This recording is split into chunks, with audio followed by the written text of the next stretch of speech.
Ces deux candidats d'extrême droite ont rejoint officiellement l'EMR. L'annonce fait beaucoup de bruit, y compris au sein du Parti libéral.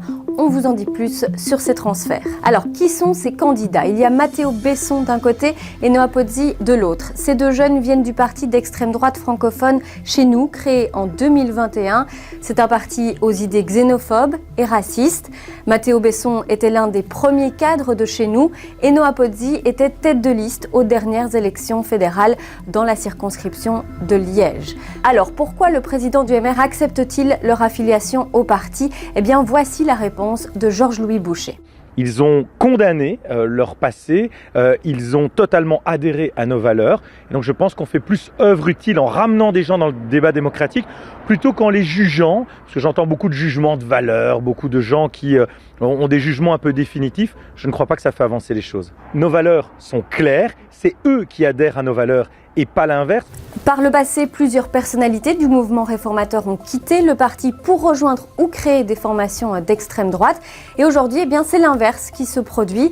Alors, comment l'expliquer et pourquoi? On écoute Benjamin Billard, il est politologue. Ce qui est certain, c'est qu'il y a une forme d'exceptionnalisme wallon à travers l'absence d'une extrême droite structurée et capable de s'imposer en Wallonie. Et le MR arrive à attirer à lui un certain nombre de voix, un certain nombre de militants peut-être aussi. Alors, ça ne veut pas dire pour autant que ce parti s'extrémise nécessairement, simplement qu'il assume d'avoir en son sein des personnes qui ont eu un passé dans de telles formations. Au sein du MR, tout le monde n'accepte pas ces arrivées d'anciens candidats d'extrême droite. La députée européenne et ex-première ministre Sophie Wilmès a estimé qu'il aurait fallu consulter avant. Même son de cloche du côté de Pierre-Yves Géolet, le ministre wallon de l'économie. La députée wallonne et liégeoise Diana Nikolic a réaffirmé plusieurs fois qu'il fallait être, je cite, extrêmement prudent, vigilant et intransigeant et ne pas accepter comme ça quelqu'un qui vient de l'extrême droite. Quant aux jeunes du MR, ils ont également rappelé qu'ils avaient déjà refusé l'affiliation de Noa Pozzi il y a seulement quelques mois, car il était en contradiction avec les valeurs démocratiques, de tolérance et d'inclusion.